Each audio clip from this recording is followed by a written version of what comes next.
Hello there and welcome to the Assessment Cluster webinar. Essentially in this webinar, the very first part that we're going to go through is the short answer questions. All right, and just like the other booklets, there will be a couple of webinars dedicated to this booklet. So we have the short answer questions segment, and then we're going to have another webinar that's going to go through the projects. And this is probably going to be the biggest booklet that you're going to go through. There's quite a few components to the assessment cluster booklet.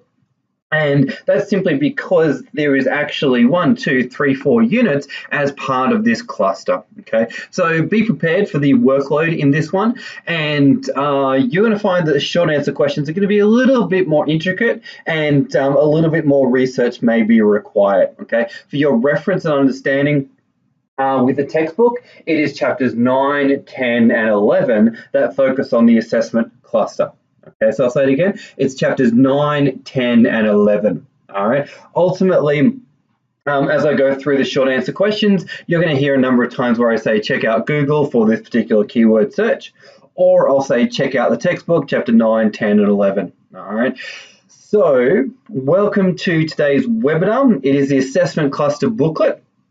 And I'm going to walk you through the key components and helping you get the right perspective for answering the short answer questions in this particular webinar. In future webinars, I will be handling the projects for this webinar, and I might also do a separate webinar on the validations, but we'll see how we go. All right, but let's take a look at this webinar first of all, and let's get straight into it. So learn a name, put your first name and last name, just like we've done previously. Training location, that could be distance, or it could be face-to-face workshop, and that would be Southport, it could be Brisbane, it could be Melbourne, it could be Sydney, wherever you end up doing your face-to-face workshop. Okay, trainer's name, you can leave that blank until you know it. Commencement date, put in the date that you enrolled in the course. All right, and so coming down, all right, so pop in your name, sign it, and put the date. Okay, you can leave this section blank.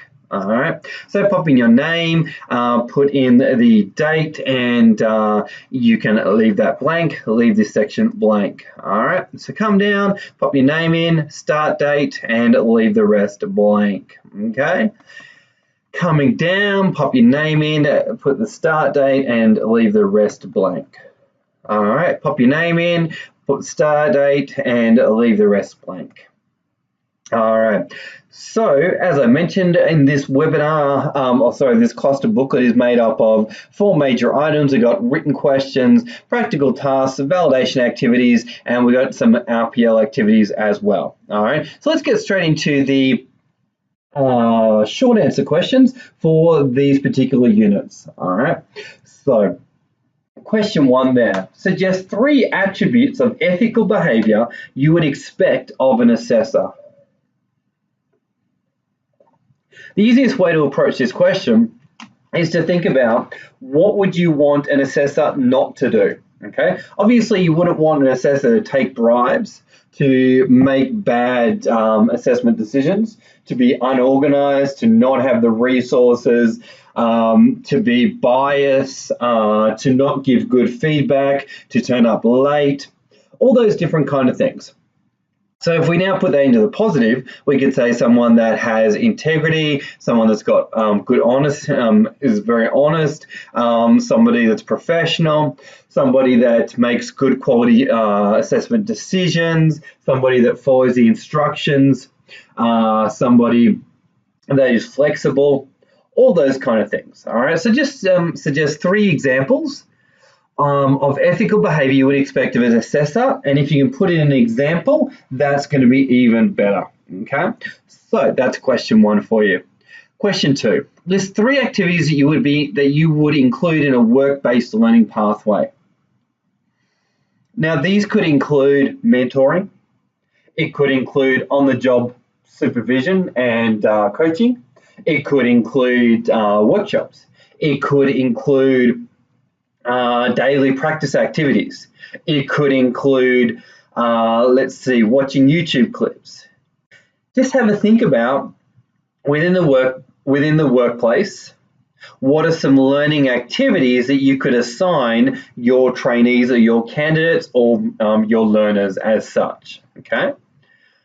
So question 3. Explain what is meant by the following terms. Okay. Now this is a moment where you're probably going to go to Google for this, and you're probably also going to check out the textbook. Okay. Now just remember that in the class, you will receive a hard copy of the textbook. And when you have the hard copy, definitely check out the index, definitely check out the table of contents, and even the glossary. Okay. And at the same time, you may want to go straight to Google and type in work focus assessment, criterion reference assessment, okay, standards-based assessment, evidence-based assessment, okay. Now these are words and terms that are quite common in the vet sector, and they overlap slightly with each other. So you may just want to research all of them and then get us some clarity as to what specifically each one of them refers to, okay? So have some fun doing some research around those terms, okay? Now, question 4, what is the main purpose of conducting an RPL or RCC assessment? As you would know, RPL stands for Recognition of Prior Learning. RCC stands for Recognition of Current Competency. Okay, so as we can infer from that, we could probably imagine that RPL and RCC are about recognizing somebody's existing skills and knowledge, and instead of them having to go through training and assessment, all they need to do is complete the assessment, and that is typically done via providing evidence to prove and show that somebody already has the existing skills and knowledge, okay? What I recommend is that you definitely go to Google, type in RPL, and take a look at some of the intricacies of RPL and RCC, compare that, and just get a sense of how it is different through training and assessment. All right, so moving on. B, place a tick in the box of those that would be considered purpose associated with assessment in the vet system. Okay, so we've got RPL, RCC, gaining a nationally recognized qualification, recognizing the completion of training and attendance with an attendance certificate. Don't know about that one.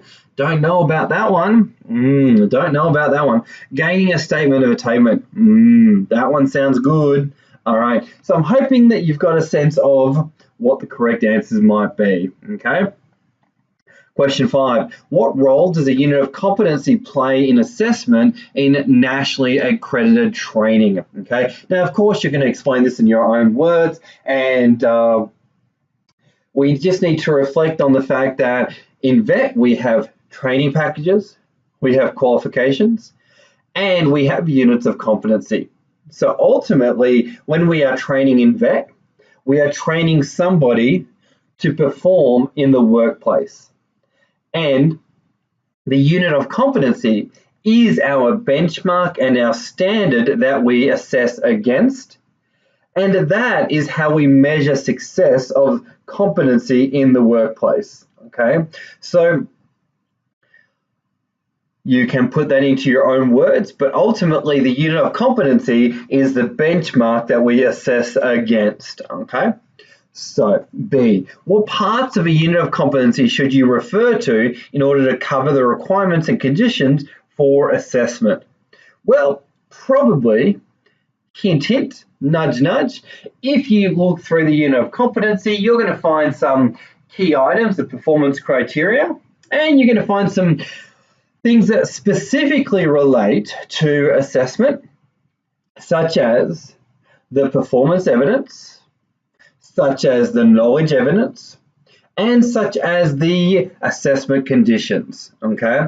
So the assessment conditions are definitely going to tell us the specific requirements and conditions for assessment, for sure. For sure. So assessment conditions are great to acknowledge here, and also performance evidence and knowledge evidence are really going to help us out as well. Okay, so definitely have a think about that's what to have a think about those key components, and also throw in a couple of examples if you can from assessment conditions that you might find in units that you are familiar with. Okay, list each part and state why it must be met in terms of the rules of evidence. Okay, so don't overcomplicate this question, but essentially it's saying what are the key parts and why is it important that those items are assessed and assessed properly against the rules of evidence. Okay. Later on, we're going to talk about the rules of evidence in a bit more detail, so you might want to come back to this question. Okay. How is competency reported in nationally accredited training? Okay. Well, you could say that it's reported via let's see, nationally recognized qualifications and certificates. You could also mention that it is recorded on the VET-MIS data. You could also mention that it is recorded via the USI. And you could mention that it is recorded through electronic records that are kept at the RTO on their learning management system. Okay. So question 6. You are required to contextualize the following performance criteria for assessment in a workplace. In the space provided, interpret the performance criteria to create an observation or a set of observations that may be used to gather evidence for competency. Okay? In this case, the workplace is Happy Days theme park. Ensure that you use appropriate action words for a Cert 3 level candidate. Okay, so 1.1 here. Use appropriate interpersonal skills to accurately identify and clarify customer needs and expectations.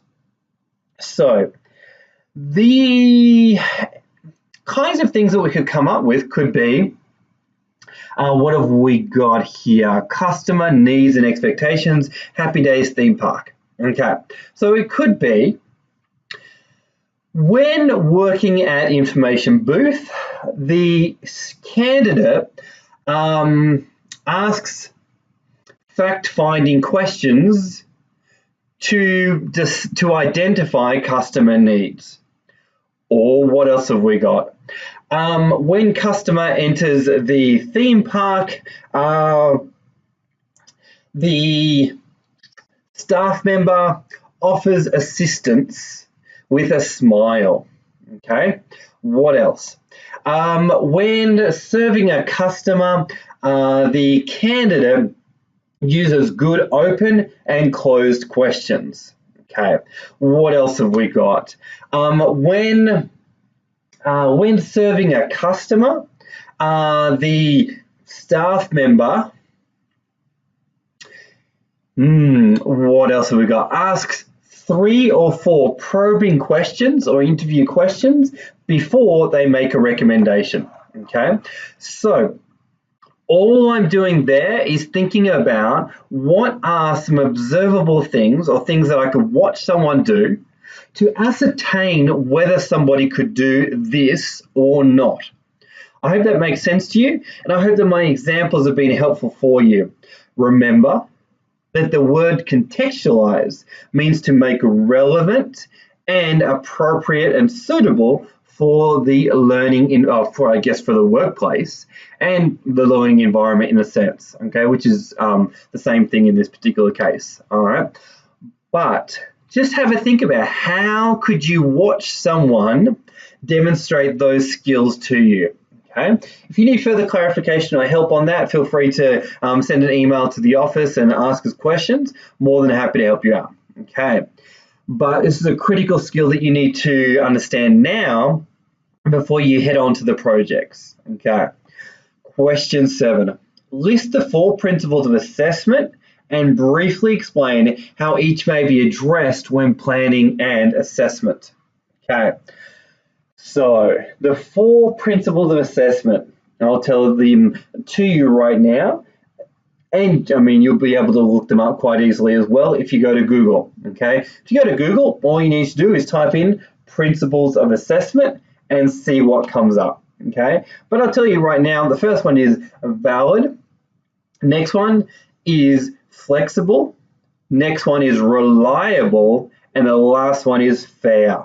So we got valid, flexible, reliable, and fair. Okay, what I'd love you to do is definitely go to Google and put in a definition for each of those. Okay, now the second part of the question is asking, explain how each may be addressed when planning an assessment. Okay, so you'll be able to get further clarity on that when you Google it and take a look at the definitions. However, we need to put it into a practical sense within an RTO environment. Okay, so how do we actually make sure that we make an assessment valid? Well, one of the best ways to do that is create a mapping document, because as you would know, valid basically is asking, is the assessment assessing directly from the unit, and is it covering off all the criteria? If it's not, then it's not going to be a valid assessment. Okay, so one of the ways that we can make sure that we are addressing validity is to make a mapping document. Okay, so another way that we can check that is to do validations and quality assurance processes on the assessment. Number two, we have flexible. Okay, now flexibility is talking about contextualization and making sure that the assessment can be relatable for the audience that you are giving the assessment to. Okay, so some ways that you can make it extremely achievable and relatable for your audience could be to put in lots of examples from a particular workplace or examples from a particular industry, so that the candidates know exactly how to answer the questions because they can relate to it on a day-to-day basis. Okay, next one, reliable. So we've got valid, flexible, reliable. Okay, so as you would have discovered in your research, the way to, I guess the best way to think about reliability is, do all assessors use the assessment in the same way? Do all assessors use it in the same way? And when you look at the assessments, are the assessment questions and the instructions clear enough? Are they specific enough? Would all assessors pick it up and perceive the requirements the same way? Okay, so how would you make sure that the assessment addresses reliability? Well, my answer would be to make sure that the instructions to candidates and instructions to assessors are very tight, very direct, and very specific. Okay. We also want to think about instructions to candidates and instructions to assessors as well. So we want to make sure that the questions are very comprehensible, if that makes sense, and the students know exactly what's required of them when they go through an assessment. 4 is fair. So we've got valid, flexible, reliable, and fair. Now, fairness is all about reasonable adjustment, making sure that nobody is left behind, nobody is left out, and in the instructions for assessment, it mentions reasonable adjustment, and it mentions what to do if somebody has LLM challenges, or even they aren't able to attend the assessment face-to-face. How are you going to work around that? Okay, so in order to meet the requirement of fairness, it needs to specify how are you going to make sure that you don't leave people out. Okay, so I'm hoping that my explanations of this have brought some clarity to the question. And feel free to obviously do some further research. You'll find lots of information in the textbook about the principles of assessment, chapters 9, 10, and 11. All right, coming down. All right, question 8. In column A, list 3 different assessment methods and provide an example where each method may be used and why it's the most appropriate. So, assessment method could be observation. Okay, and purpose and features, well, that could involve observing someone completing tasks in the workplace. Okay, and ideally provide an example of what that would look like in your industry. Okay, next one could be a written test. Okay, describe what that would look like and why that would be the best one and the circumstances behind that. Okay, next could be a verbal interview. Okay, discuss when and why that would be the best one and relate it to your industry and why you may choose that one over the other two. Okay, question 9. How do the 4 rules of evidence guide the way evidence is collected? So we have valid, authentic, current, and sufficient. Valid, authentic, current, and sufficient. So if you look up the definitions of the rules of evidence, you are going to find the following. Validity will refer to, is the answer correct? Okay, is the answer correct? And how the rule of evidence guides the way that the evidence is collected. Well, obviously an assessor is going to use a benchmark answer guide to check if the answers are correct, okay? Now, a very simple example that I often like to use is the example of, let's say, what is the name of the restaurant that makes the Big Mac? Okay, now obviously the answer is going to be McDonald's, so that answer would be valid. Okay, now if I asked what's the name of the restaurant that makes the Big Mac and you said Hungry Jack's, well, that answer would not be valid. Okay, very simple example there. A stands for authentic. Now, authentic relates to, can we prove that it is the candidate's own work? Can we prove that it's the candidate's own work? And if we can't, then it's not going to be authentic. All right. So when we are looking to assess somebody, we are looking for ways to make sure that it's the candidate's own work. For example, do they provide a student declaration? For example, do they show their ID? For example, do they take a photograph before they complete an online test? Okay, so do they fill out an enrollment form? Do they provide third-party references? Those kind of things. Okay, C stands for current. Okay, now current relates to, is the answer up to date? Is the answer up to date? Okay, so if I asked you who is the president of America and you said George Bush, okay, now the point of this recording is Donald Trump. Okay, so if I asked you who's the president of America and you said George Bush, your answer would not be current. Also, if in terms of RPL, if I asked you, please give me evidence of you having done a PowerPoint presentation, and you showed me a PowerPoint presentation that you completed 10 years ago, well, that is probably not going to meet the rule of evidence for currency.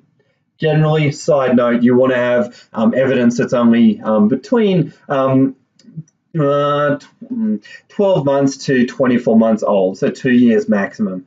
All right, anything after that, it becomes a little bit questionable. S stands for sufficiency. Okay, and the best way to think about sufficiency is there enough? Is there enough? Or is the answer long enough? So for example, if we have a question that says in 1 to 2 sentences, describe X, Y, Z, and a student only writes 1 or 2 words, in that case, the answer is not sufficient. Okay, so when we are assessing, we want to make sure that there is enough quality evidence to make a decision that yes, absolutely, this person is competent. Okay. Next question, question 10. In 2 to 3 sentences, explain the difference between an assessment tool and an assessment instrument. This is a question you definitely want to check out the textbook on, and because it will give you specific definitions of each of them. And you want to check it out in the glossary as well. Also on Google, you want to maybe type in assessment tool versus assessment instrument, because you're going to see a lot of websites to talk about this, because it is a big area of interest for a lot of people. To give you a very simplistic definition, the assessment tool is the bigger document. Okay, the assessment instrument is what is used as part of the assessment tool. So let's break it down. Okay, so for a unit of competency, you're probably going to have an entire assessment tool, which could involve things such as an observation, a written test, what else? A simulated task, a policies and procedures document, a student declaration and places for the student to sign, an entire assessment booklet. An assessment instrument, on the other hand, is going to be any of those items that make up the assessment tool. So it could be the role play cards. It could be the observation checklist. It could be the, what else? The short answer questions, answer booklet, okay? All of those things are instruments that come together as part of the assessment tool, okay? I know it's a little bit confusing and they seem to overlap quite a bit, but the more examples that you see of tools, the more that you'll understand the difference between instruments and tools, okay? So now let's come down. Question 11. List and define the 3 types of evidence. Give examples of different contexts where each may be used. All right. So I'll give you a strong hint on this one. Evidence type, direct, indirect, and supplementary. So we've got direct, indirect, and supplementary. So what I suggest that you do is go to the textbook and check out direct evidence and see what the examples and definitions are that they give you there. Indirect, supplementary. Let me just give you a hint with supplementary. Essentially, supplementary is something that somebody else says to back up a statement. So for example, a third-party letter from a supervisor would be supplementary evidence. Okay, so for example, if someone comes to you and says, yes, I can definitely make presentations, and here's a letter from my employer to say that I regularly make presentations, well, that would be supplementary evidence. Okay, I'm hoping that's made sense so far. Direct, indirect. I encourage you to go check out Google and go check out the textbook, and that'll give you some further information on those too. All right. List 3 possible barriers to the assessment process. Okay. Now these can relate to any barriers at all. Okay. So I'm just going to rattle some off, and then you can think of your own examples as well. But number 1 could be the level of language literacy and numeracy for students. You could also think about the environment that you need to assess people in. That could be weather conditions. It could be having appropriate equipment. It could be having enough of the appropriate equipment. It could be having the equipment not functioning. It could be having, let's see, getting everybody in the same room at the same time. It could be the cost for the assessment. It could be, what else might we have?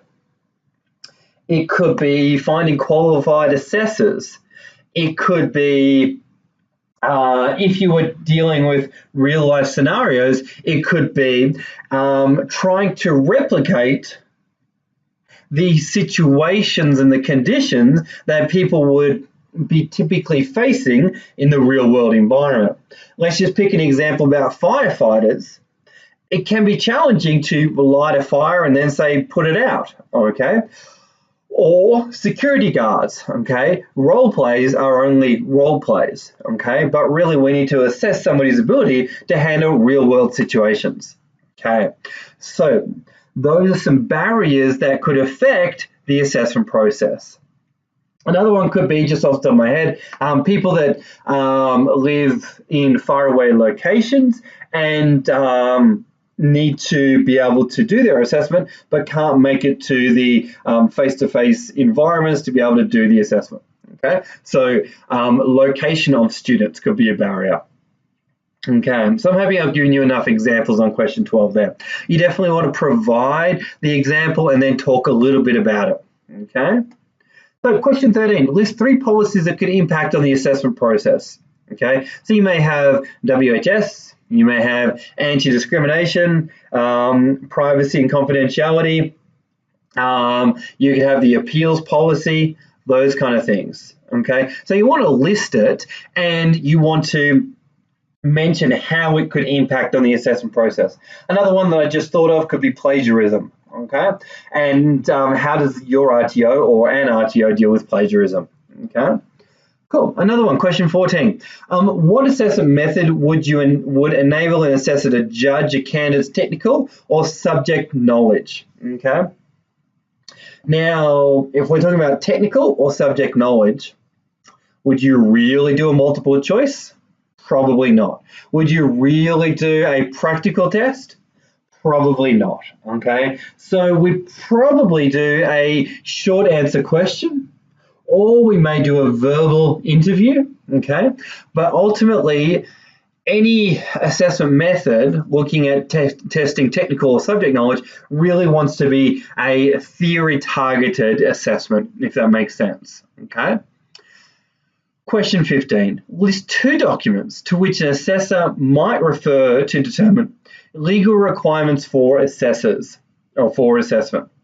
Okay, now there is actually a document called the Assessor's Code of Practice, and you can find that online as well. Okay, now another one could be the Standards for RTO Operations 2015. You can certainly check that one out. You could also check out any of the fact sheets that ASCWA put out. Okay, organizational requirements. You could check out the Policies and Procedures Handbook for your RTO. You could check out the WHS manual. You could check out the staff handbook or the student handbook. Okay. Cultural and ethical requirements. You could again check out the Policies and Procedures Manual for your RTO. You could check out the anti-discrimination policy or the diversity policy in your RTO. Okay. You could even check out the legislation around diversity and anti-discrimination legislation. Okay. So I hope I've given you enough examples on that. All right. Question 16A. Complete the following table below to show reporting requirements for hazard incidents in your workplace. Okay. So we've got incident, near miss, and hazard. I'd like you to imagine that in your workplace, if there was an incident, how would you report it? If there was a near miss, how would you report it? If there was a hazard, how would you report it? Okay. Now, all workplaces will vary slightly as to how they handle these, and you may say an incident could be handled via, let's see, incident report is filled out. If medical attention is required, we call the ambulance or we use what's in the first aid kit, and we write up a incident report, file it with the HR department, and put in a work cover claim, whatever it might be. Okay, near miss, we do not record near misses at our organization. Okay, that could be perfectly legitimate, or you could say we fill out a hazard report for near misses. Okay, and submit it to who files it in this way. Okay, hazard, just have a think about it. In your organization, how do you deal with it? Okay. Question 16B, how do you identify a hazard within your work environment or in a training room setting? So this could be we inspect the training room and we what else? Fill out a hazard report and we follow the hierarchy of control, and that's what we do. Okay. So just have a think about your industry, your workplace, and what your procedure is for identifying a hazard.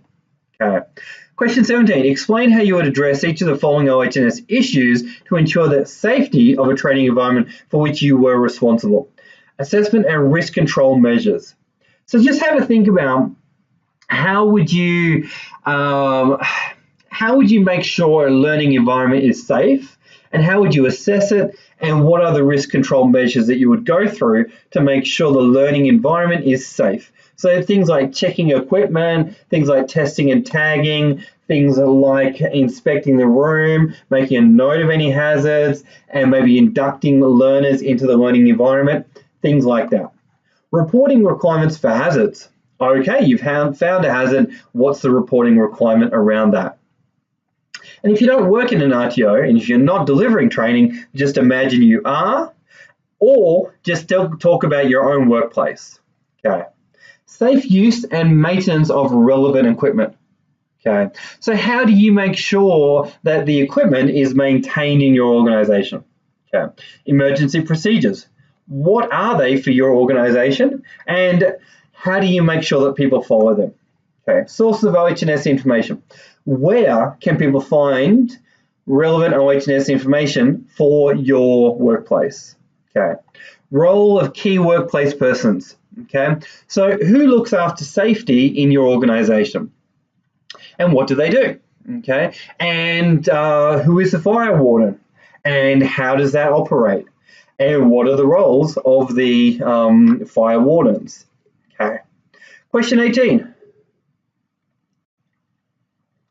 What is PPE and when might it be used? Okay, I'm hoping this question doesn't trip you out too much, but PPE is personal protective equipment. Okay, so let's just imagine that I work in a coffee shop. So I'm going to say my PPE is an apron, and I'm going to say it could be gloves if I'm working with food. Okay, another one could be if I work on a construction site, it could be a hard hat. It could be what else? Gloves, it could be earmuffs, it could be steel cap boots. Okay, so PPE, personal protective equipment, when might it be used? Just have a think about your industry or an industry you know about, and just list out some PPE and why people may use it, okay, or wear it.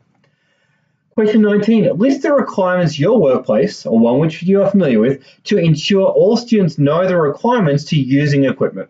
Okay, so just pick a workplace that you know about, and then what equipment is used, and what is the training that someone gets before they use the equipment, and what are the requirements around using the equipment. So it could be, if it's okay, let's imagine it's a forklift. And we could say, naturally you're going to pick an example for your own industry, but let's just go with a forklift. Okay, the requirements could be that each day the forklift, a user or forklift driver does a pre-start checklist. They make sure that there's enough gas in the tank. They make sure that they perform a daily inspection, and that everything is at working order. As they are using the forklift, they make sure that they drive in the designated area, and after they shut it down, they make a check to make sure that all components are oiled up and ready to go for the next time. Okay, I'm just picking out an example that I've got no idea about forklifts, but just have a think about in your industry, one piece of equipment, what would be the requirements to ensure that the equipment is being used properly. Okay. Question 20. Explain the role played by each of the following key personnel in a workplace in regards to safety. Okay. Workers and others. Okay. So how would workers and others make sure that the learning environment is safe? Just give an example about how workers maintain and support a safe learning environment and safe working environment. Safety officers. So you may want to list who the safety officers, the roles that they play are in your organization, and just list out what would some of their roles be that they perform. Okay. Question 21. List 2 WHS responsibilities a learner has. Okay. So on a very big picture view, we could say that a learner has the responsibility of duty of care for themselves and for other people. They have the responsibility of using equipment safely, and they have the responsibility of, how do I put it, using the equipment in a safe way that doesn't harm themselves or other people. And also, what have we got? They have a responsibility to make sure that people around them are not hurt, and they have a responsibility to follow the procedures that have been given to them in terms of learning in a safe environment. Okay. And they also have the responsibility to follow the evacuation procedures when required. Okay. Question 22. Explain what is meant by the term competency-based assessment. Why is this form of assessment desirable in the VET system? Okay. So if we think about high school, that is normally norm-based assessment. Okay. And norm-based, I'm going to give you a bit of an answer, and it's going to cover off question 22, question 23, right? But norm-based assessment is when we give a grade. So A plus, B minus, C plus, D, E, F, however it went to in your high school, or even university. University, we got pass, credit, what else we got? Distinction, high distinction. Okay. Now, in VET, we have competent and we have not yet competent. And competency-based assessment is when somebody can do the task. They can do it to the required standard. So if we say competent, great, they can do it to a required standard. But if we say they're not yet competent, it basically means that they can't yet do it to the standard required for the workplace. So the term competency-based assessment means that essentially it is standards-based. It is based on them achieving, how do I put it, a level of performance that would meet the benchmark. They can do the task, it's not how well can they do it. Okay, so this is the most appropriate for VET because we don't need to grade them as to how well they can do it. We just need them to be able to do it and do it consistently, if that makes sense. Okay. Briefly explain the difference between criterion-based and norm-based assessment. So criterion-based is what we use in VET. Norm-based is, or norm reference assessment, is when we're looking at grading the students, okay? So definitely Google those terms, criterion-based and norm-based, norm reference assessment, and you'll get a stronger sense of the meanings of each of those and the distinctions behind them. Okay. Question 24. Training packages and competency standards are used as the benchmark for assessing a candidate for a national VET qualification. Put an X in correct square. It's very hard not to pick up the answer on this one. And this is a bit of a leading question. Okay? So see how you go with that one. Okay? See how you go with that. And if you want to do further research, check out chapters 9, 10, 11, and 9, 10, 11. Okay? Now, question 25. In 2 to 3 sentences, explain the term reasonable adjustment in VET and state an example of when it would be used. All right, this question we've covered off in the previous delivery booklet, but you may want to Google reasonable adjustment in VET, see what comes up, okay? And as we talked about with the rules of evidence earlier, we talked about reasonable adjustment and fairness, okay? So the best way to think about reasonable adjustment is what could you, as the assessor or trainer, do to make sure that nobody was disadvantaged by the assessment method. So for example, if it is a written test, but people have challenges with reading and writing, well, probably you could adjust it so that people did an oral exam or a practical exam instead of a written test, okay? So that's just one example. If somebody had listening difficulties or hearing challenges, you may want to bring in a hearing interpreter or somebody that does sign language. So lots of different ways that we can make the assessment even more, how do I put it, student-friendly and make sure that nobody is disadvantaged. Okay, so coming down, question 26. Research two cultures different from your own. These may be ethnic cultures or even a cultural difference between genders and generations. Okay, generations or genders. Briefly provide a narrative on how you would ensure equity and fairness when assessing individuals from these two cultures. So, culture 1, impact. Culture 2, impact. So, have a think about two cultures that you may know about and think about what are things that you should definitely avoid doing if you were assessing them. So example 1 could be Aboriginal people or Torres Strait Islanders. Okay? Impact. We need to respect the elders and their input into the assessment process.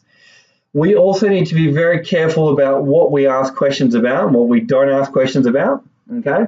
And what we shouldn't ask about are these things and these things. All right, so you definitely want to go to Google and type in training Aboriginal students and see what comes up. Okay, now another one could be culture 2 could be Islamic or Muslim countries or people from those countries, right? Impact could be how would you manage the different cultural rules around males and females? Okay, so you want to Google teaching Muslim students and see what comes up. Okay, now culture is a very interesting one. We definitely need to respect it and we need to tailor our training towards their cultural norms and expectations. However, it is a very tricky one because we're trying to get them ready for the workplace, and often in the workplace, they might not actually have a environment where their culture is respected as much as maybe we do in the training environment. So we need to make allowances, and at the same time, we need to make sure that they are actually not disadvantaged if we overcompensate in the training and assessment as such. So in here, you want to think of one culture and think about what would you need to do in order to make your assessments as, how do I put it, culturally friendly for that culture, and just do it again for this one here, okay? So coming down, question 27, explain in your own terms the meaning of each of the following: copyright and privacy laws. So you may think about, okay, within training and assessment, how would copyright impact what I do? How would privacy laws impact what I do? Okay, now just a very simple one on this is photocopying of material. Okay, obviously you can't photocopy 100% of what you read, see, and do all that. Okay, privacy laws, how is that going to affect your assessment and things like that? Can you tell every single person the results of another student's work? Okay, can you do that? Probably not. Okay, so as you're going through the textbook, check out copyright and privacy laws. Okay, security of information. Okay, so how do we put this? Do you think that anybody and everyone should be able to access the information about assessment, or should it only be particular people in your organization that can access information? Okay, plagiarism.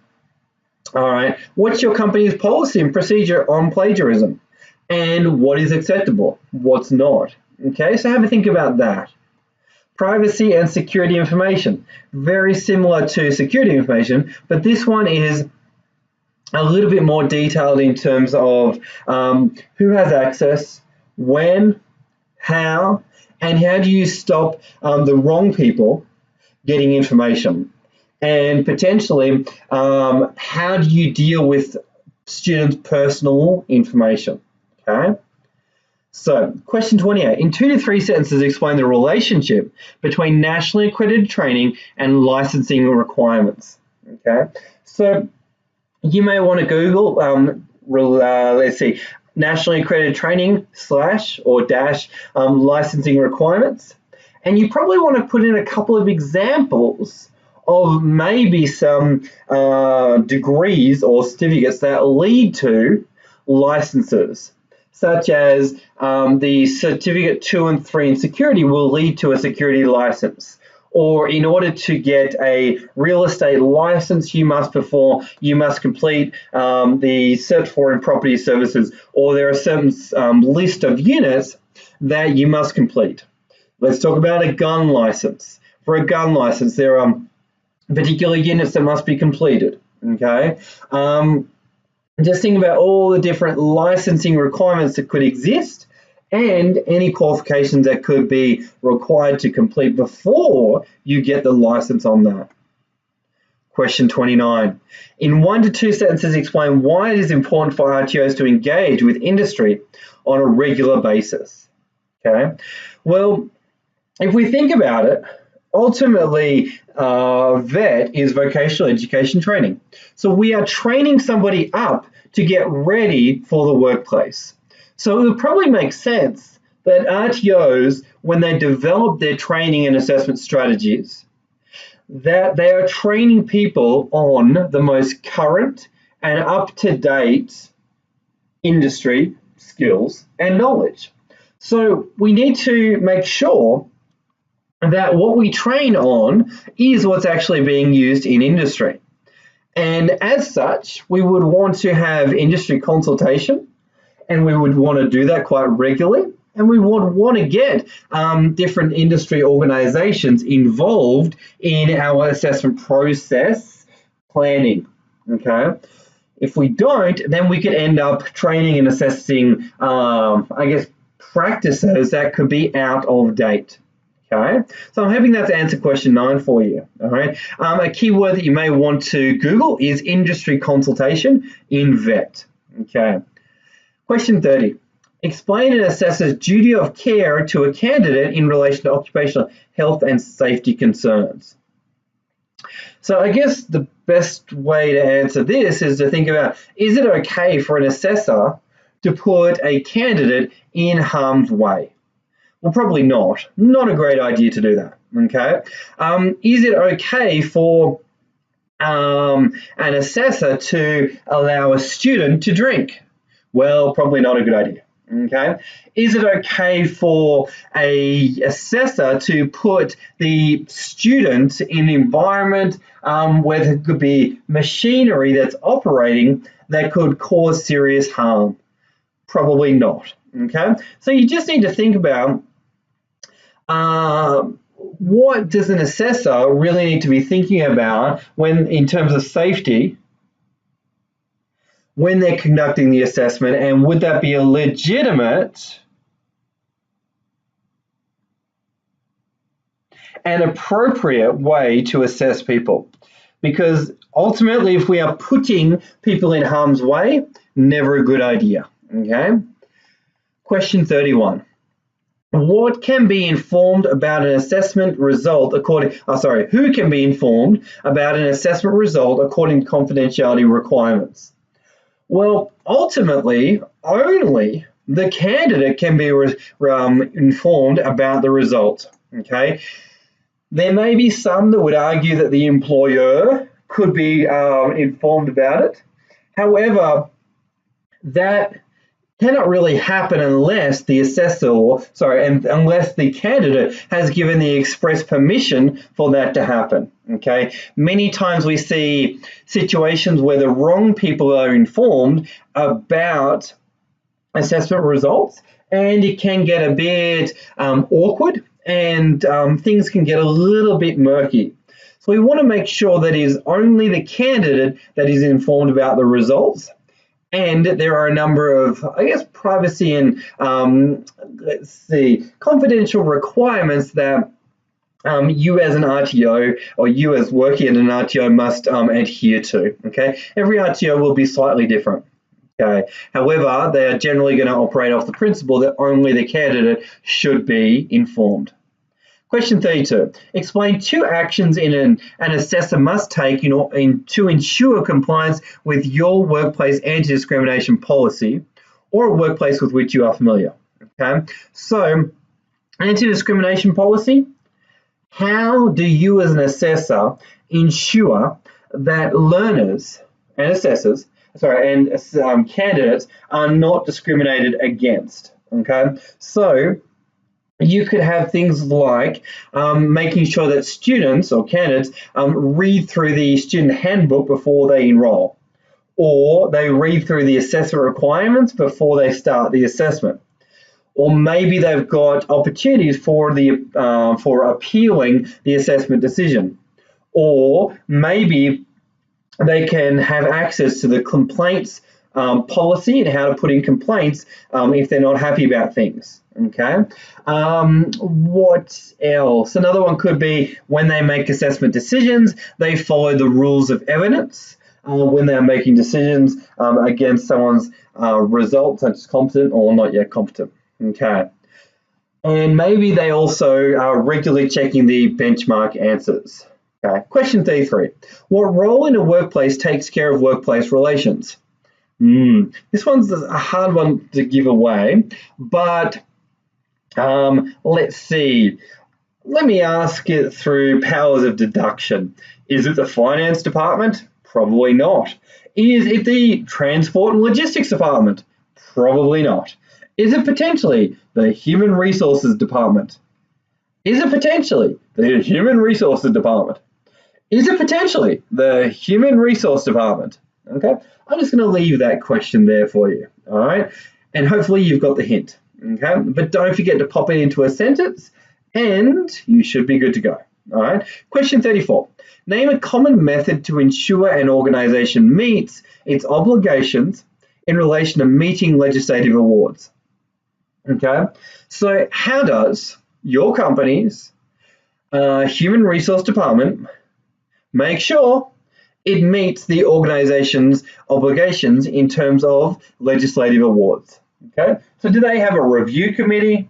Do they have enterprise bargaining agreements? And do they have a legal department? How do they make sure they meet its obligations? Okay. Question 35. List 2 reasons why an RTO conducts regular assessment validation sessions. In order to understand this question, what I suggest you do is some pre-reading is definitely check out 9, 10, and 11 in the textbook, chapter 9, 10, and 11, and read through the concepts around validation so that you know exactly what validation is. Okay, but at the most simplistic sense, validation is quality assurance checking of assessments and making sure that the assessments that were created for the unit meet all of the assessment requirements, okay? And making sure that every single performance criteria, performance evidence, knowledge evidence is being assessed and assessed properly, okay? Now, a validation session is essentially when people come together and they review the assessments, okay? Why would you do that? Well, you probably want to make sure that the assessments being used meet the principles of assessment. You also probably want to make sure that the assessment decisions have been made appropriately against the rules of evidence. So you may want to review assessors' decisions. You also want to make sure that you are meeting compliance requirements for the RTO and standards for RTO operations. Okay, so I suggest you definitely Google validation and check out what comes up when you Google a validation, and you'll be able to get a sense of what it is and how it all works. Okay, so now question 36. List 3 OH&S issues that could impact on the assessment process. Okay, so it could be equipment. Okay, it could be safety of the learner, safety of other people around them. It could be the weather. It could be time of day. It could be making sure that other people aren't around. It could be identifying hazards that could impact the assessment process. For this, ideally, I'd love you to think of some examples from your industry and think about what are some safety concerns that you might have if you were conducting an assessment scenario, if that's the best way to put it. Okay. Question 37.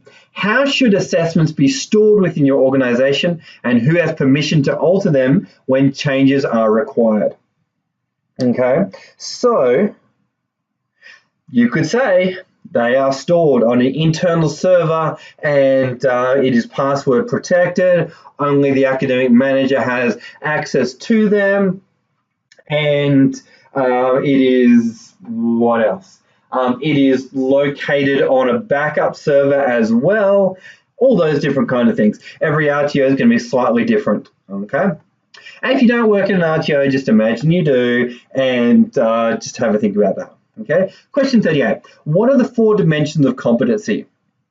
Okay. So if you go to Google and type in dimensions of competency, they are going to come up. Okay, literally, if you go to the textbook and look up dimensions of competency, it's going to be there for you. All right, so don't overcomplicate the question, but you've just got to write in what are the 4 dimensions of competency and describe them in a little bit of detail. Okay, but we've got task skills, we've got job role, we've got contingency management. All right, so those are some of them, but go ahead and research the dimensions of competency. Okay. Question 39. And I think we even covered this in the delivery cluster as well, or maybe even being the design cluster. Okay. Question 39. When you are designing an assessment tool, how would you make sure that the dimensions of competency are integrated and incorporated into the process? Provide one example. So I'll give you a hint. One of the dimensions of competency are contingency management skills. Okay, contingency management skills. And that basically refers to knowing what to do if something goes wrong. Knowing what to do if something goes wrong. So within our assessment, hypothetically, we could say in an observation checklist, we will throw in a simulated task, and we will put in an example of when the equipment goes faulty. Okay. By doing so, we're going to be able to see how the student would respond if the equipment is faulty. Okay. So hopefully that brings some clarity to that question for you, and you can definitely pick any of the other ones and talk about those ones instead. Okay. Question 40. Who would be suitable people to trial an assessment on before conducting it on a real candidate? So when we design our assessments, we want to make sure that we trial them before we use them on a live audience. Reason for that is we want to identify any areas that the assessments could be improved.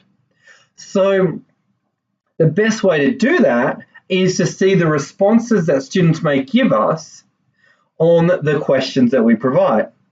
So some suitable people to trial it on could be fellow assessors, fellow trainers and assessors, or it could be our academic manager, or it could be past students, or it could be students that are sitting through the course but have already completed particular assessments. Okay, but probably the best people are always going to be fellow trainers and assessors. Okay, question 41. What are 2 methods that you could use to review the effectiveness of your assessment tools? So probably validation would be a great one. So probably getting a feedback from your candidates about the assessment could be a great one. Another one could be, informal conversations with other assessors. Another one could be getting an external consultant to take a look at the assessments, okay? And that would be an external validation, okay? So, question 42. What are 3 different methods of validation that can be done? All right, so one could be an internal individual validation, okay? So you write out the assessments and you review it yourself. Another one could be a peer validation and group validation. Another one could be an external consultant comes in and looks at the assessment. Another one could be external validation and you send the documents out to the other RTO and they are going to review it for you, okay? I think those are the major ones that I can think of. However, go to Google, type in methods of validation and see what comes up. All right. Question 43. What are 2 reasons that regular validations should take place? Okay. So one could be to make sure that assessment decisions are consistent and reliable. Another one could be to make sure that assessments are meeting the principles of assessment. Another one could be making sure that the assessment process is being followed. Another one could be making sure that the assessments are meeting the standards for RTO operations. Another one is the fact that in the standards themselves, they actually stipulate that validation must take place, okay? Which is a strong enough reason in itself, okay? Question 44. What are 3 critical components that must be included as part of an assessment tool? Okay, i.e., what would you include on a cover sheet? Now, don't overthink this question too much, but item 1 could be location of assessment. Another one could be a date and time of assessment. Another one could be how long should the assessment go for. Another one could be a student declaration. Another one could be instructions to candidates. Another one could be instructions to assessors. Another one could be, what else? Equipment needed. And appeals policy. Reasonable adjustment. What else? If an observation task is being conducted, what are the criteria that somebody is being assessed against?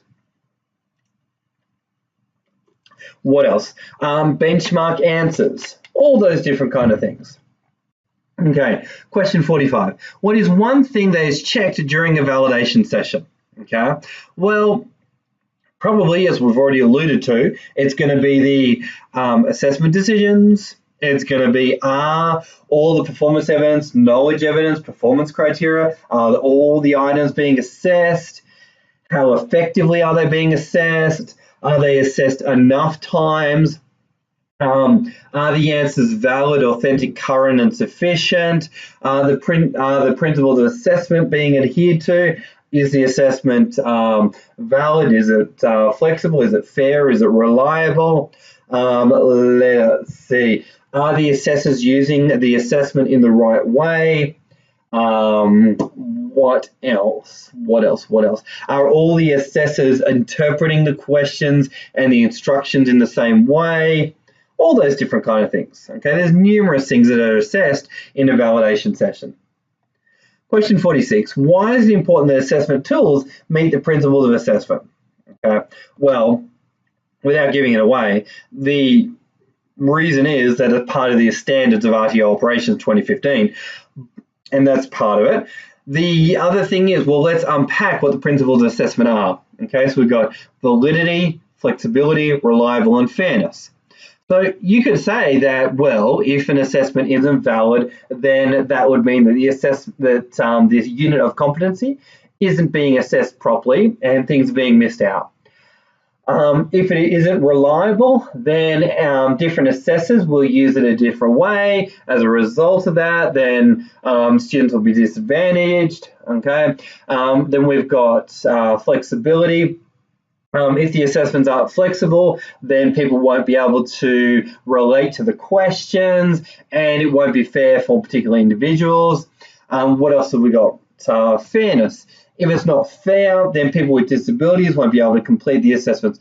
Hopefully you get a sense of what I'm looking for here and how to best answer the question, okay? Make sure when you answer these questions, you're putting them in your own words, okay? Because if you just put in what I'm saying, then you won't get it right because it won't be meeting the requirement for authenticity, okay? So as I'm going through this, I'm just giving you prompters and ideas on how to word your answers, but don't just put in what I've suggested in terms of wording, okay? Have a think about your own individual interpretation of the question and just use what I've shared as prompters. Okay. Question 47. What would be an example of an assessment not meeting the principles of assessment during a validation?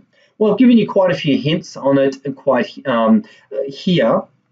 But question 47, let me just give you one example. All right, let's just say that an example of it not meeting reliability would be, for example, in the observation checklist, if it doesn't actually mention how long the observation should go for, well, that would be an example of an assessment not meeting the requirement of reliability, because two different assessors could use it and they would use it in different ways.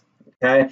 For example, reliability, maybe you have a question that is being answered in big variation and students are, let's see, they are answering the question. Maybe some students are answering it in 1 or 2 words. Another student is answering it in like entire paragraphs. That would probably not be a reliable question, okay? So that's just one example, but just have a think about maybe an example for validity, for fairness and flexibility, okay? So see how you go with that question. There is absolutely no right or wrong. Just make sure that you provide a good quality example for that, okay? Question 48, how would you validate the student's answer to met the rules of evidence, okay? So let's just go back. We had the rules of evidence as being valid, authentic, current, and sufficient. So essentially the question's asking you, how would you make sure that a student's answer is correct, it is their own answer, the answer is up to date, and the answer is long enough, okay? So how would you do that, okay?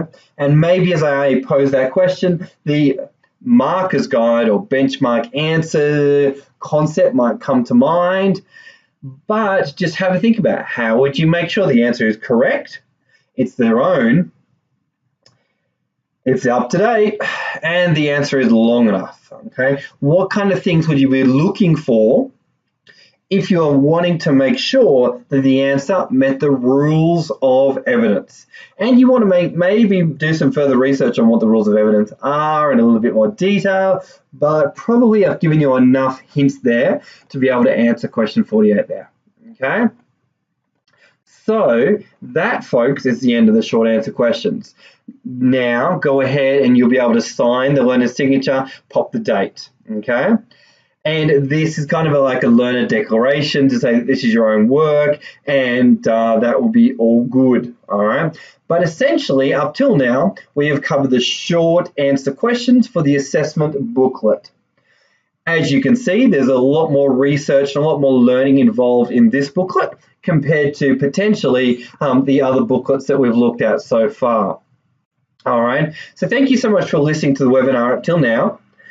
Good luck with your answers. If you get stuck on anything at all, feel free to give the office a call or send them an email, and they will get back to you and give you some further academic assistance. However, remember, it is a Cert 4 course, and we are expecting you to be able to do some basic research on things and come up with your own authentic answers. Thank you again for listening to this webinar. Good luck with your assessment. And on the next webinar, we will go through the projects for the assessment cluster, okay? And we wish you the very best as you go through these short answer questions. All right, that is the end of the webinar.